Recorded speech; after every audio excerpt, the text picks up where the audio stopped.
আসসালামু আলাইকুম সুপ্রিয় দর্শক, কেমন আছেন সবাই? আশা করছি ইনশাআল্লাহ সকলেই ভালো আছেন। আজকের ভিডিওতে আমরা মরিশাসের বর্তমান এখন সর্বশেষ ভিসার আপডেট কী আছে আমরা সেটা নিয়ে কথা বলবো। বর্তমান সময়ে একটা জিনিস আমরা খুবই দেখতে পাচ্ছি যে আমরা রিসেন্টলি মরিশাস সম্পর্কে ভিডিও আপলোড করছি এবং বেশ কিছু ভাই আমাদের আসলে খুবই ভালো রেসপন্স করছে এবং বিষয়গুলো তারা আসলে জানতে চাচ্ছে মরিশাস সম্পর্কে।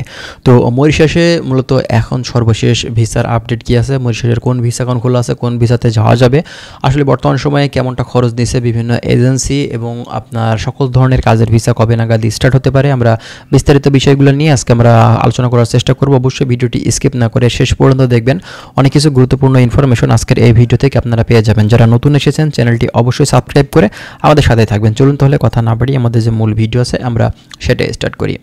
আচ্ছা, ফার্স্ট অফ অল আপনাদেরকে বলি, মরিশাস দেশটা হচ্ছে আপনার আফ্রিকা মহাদেশের একটি দেশ। আপনারা হয়তো এই দেশ সম্পর্কে অনেকেই অবগত আছেন। দেশটা ছোট্ট একটি কান্ট্রি। এই দেশের মধ্যে প্রচুর বাংলাদেশি ভাই কাজ করে, ইন্ডিয়ান বা অন্যান্য কান্ট্রিগুলোর কর্মীও কিন্তু আছে। তো দীর্ঘদিন ধরে আপনারা জানেন যে এই দেশটির ভিসা কিন্তু বন্ধ হয়েছিল। মূলত এটা কিন্তু যারা সেখানে অবৈধভাবে অবৈধ প্রবাসী ছিল তাদের কারণেই কিন্তু এমনটা হয়েছে। বিভিন্ন ধরনের খারাপ কার্যক্রম, বিভিন্ন ধরনের দেখা যাচ্ছে যে এক কোম্পানি থেকে আরেক কোম্পানিতে অবৈধ হয়ে গিয়ে সেখানে কাজ করার কারণেই, এই অবৈধদের কারণেই কিন্তু ভিসার বাজারটা বন্ধ।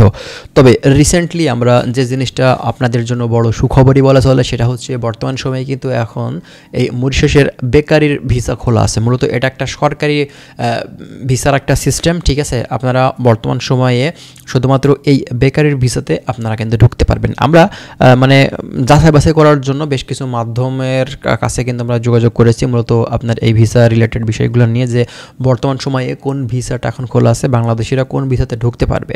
তো আপনারা হয়তো অনেকেই কনফিউশনে ছিলেন যে এখন বেকারের ভিসা খোলা আছে কি নেই, আমরা তো যাচ্ছি, এখন আদৌ কি আসলে ভিসা হবে কি না বা খোলা আছে কি না, আমাদের এজেন্সিটা আমাদের সাথে বাটপারি করবে কি না।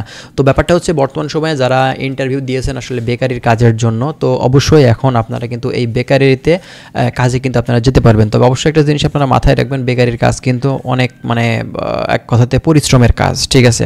তো এই বেকারির কাজে অনেকে সেখানে কাজ করে, অনেক কিন্তু সেখান থেকে আবার অবৈধভাবে অন্যত্র চলে যায়। হ্যাঁ, তো ঠিক এভাবেই কিন্তু অবৈধ হয়ে যায় আমাদের বাংলাদেশি ভাইরা সেখানে গিয়ে বিভিন্ন ধরনের কাজে গিয়ে।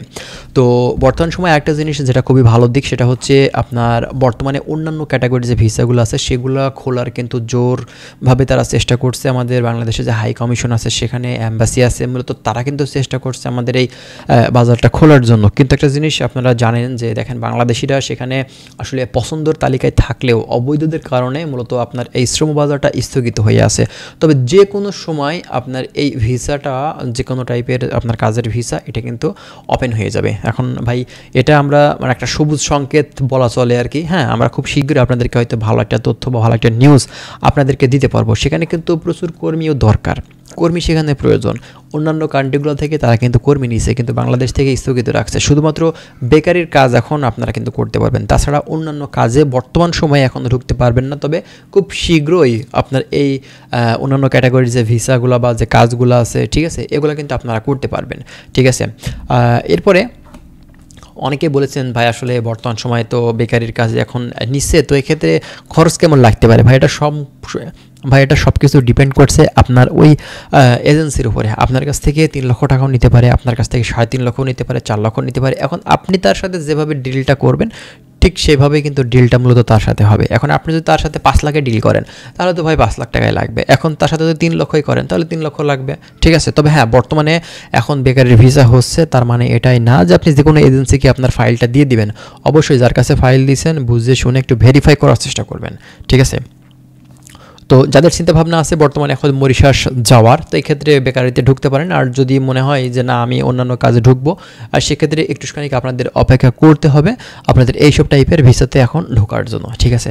তো যাই হোক, আমরা খুব শীঘ্রই আপনাদের জন্য ভালো খবর হয়তো নিয়ে আসতে চলেছি। যাই হোক, আমরা যদি পেয়ে থাকি অথেন্টিক কোনো নিউজ বা অফিসিয়াল কোনো আপডেট, অবশ্যই আপনাদের মাঝে কিন্তু জানিয়ে দেওয়ার চেষ্টা করব। ভালো থাকবেন সবাই। আমরা প্রতিনিয়ত মরিশাস বিষয়ে বিভিন্ন ধরনের বিষয়গুলো নিয়ে কথা বলার চেষ্টা করবো আপনাদের মাঝে। অবশ্যই আপনাদের যদি সাপোর্ট পেয়ে থাকি, তার জন্য চ্যানেলটি সাবস্ক্রাইব করে রাখবেন। যদি কোনো কিছু জানার থাকে কমেন্ট করে দিবেন। ভালো থাকবেন, আল্লাহ হাফেজ।